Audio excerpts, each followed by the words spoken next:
everyone, my name is Alexia. I'm going to be doing activity 1, which discusses the anatomical position and its importance, as well as examples of directional terms. So the anatomical position is standing like this with your hands out and your thumbs facing out. Your feet are apart and you're looking forward.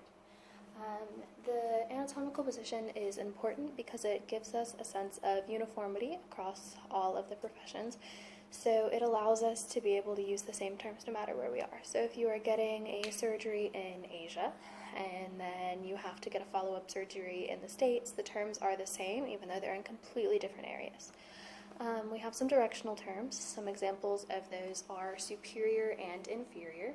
So superior is towards the head or above, and inferior is below the head or below. I'm sorry, not towards the head, closer to the head or further from the head.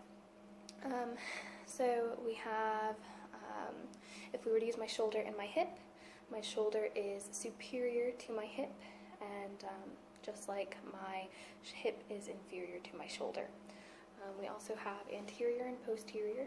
So anterior is towards the front and posterior is towards the back.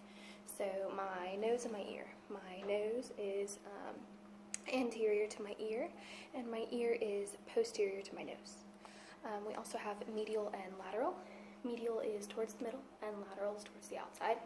So we would say my shoulder is medial to my wrist and my wrist is lateral to my shoulder, because if we were in the anatomical position, my shoulder is more towards the middle of my body and my wrist is more towards the outside. Then we also have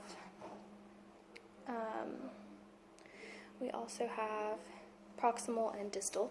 So proximal is closer to the attachment to the trunk, and distal is further away.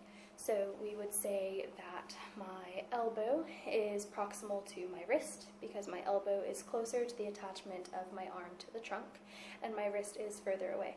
So my elbow is proximal to my wrist, and likewise my wrist is distal to my elbow. So yeah.